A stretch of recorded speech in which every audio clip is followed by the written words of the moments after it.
एक बार और गीत गा रही हूँ। अच्छा लगे लाइक सब्सक्राइब शेयर करना, कमेंट में बताना कैसा लगा। बट मजबूरी में नहीं डाल पा रही हूँ वीडियो।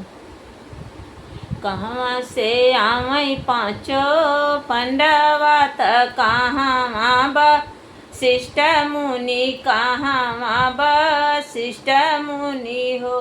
बहनी कहवा से आम सिवा मैया बाला का गोदिया रोवई, बाला का गोदिया रोवई हो। कहाँ से आवई पाँचो पंडवा त कहाँ बा शिष्ट मुनि, कहाँ बा शिष्ट मुनि हो। बहनी कहवा से आम सिवा मैया बाला का गोदिया रोवाला, बाला का गोदिया भर दिहनी हो। पूर्व से आवे पाँचो पंडवा त पाछू बा शिष्ट मुनि, पाछू बा शिष्ट मुनि हो। बहनी उप दक्षिण से आम सिवा मैया बाला का गोदिया भरी दिहनी, बाला का गोदिया भर दिहनी हो। कहाँ से बहनी दक्षिण से आम सिवा मैया बाला बाला का गोदिया भर दिहनी, बाला का गोदिया भर दिहनी हो। कहाँ बैठाई पाँचो पंडवा त कहाँ बा शिष्ट मुनि, कहाँ बा शिष्ट मुनि हो। बहनी कहवा बैठाई सिवा मैया बाला का गोदिया भर दिहनी हो।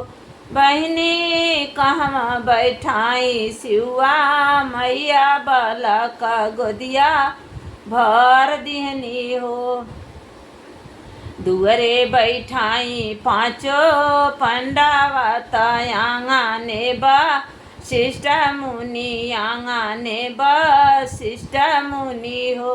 बहनी बेदिया बैठई बसिवा मैया बाला का गोदिया भर दिहनी, बाला का गोदिया भर दिहनी हो।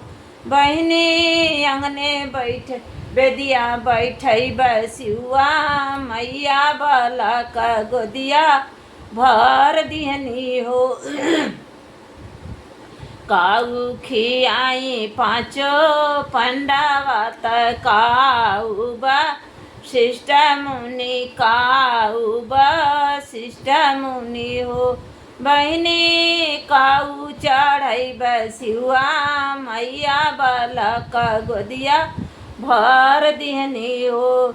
बहनी काऊ चढ़ई बसिवा मैया बाला का गोदिया भर दिहनी, बाला का गोदिया भर दिहनी हो। पुड़िया मिठैया चढ़ैब खियैब पाँचो पंडवा त आवरो बा शिष्ट मुनि, आवरो बा शिष्ट मुनि हो। बहनी दूधवा चढ़ैब सिवा मैया बाला का गोदिया भर दिहनी, बाला का गोदिया भर दिहनी हो। बहनी दूधवा चढ़ई बसिवा मैया बाला का गोदिया भर दिहनी हो।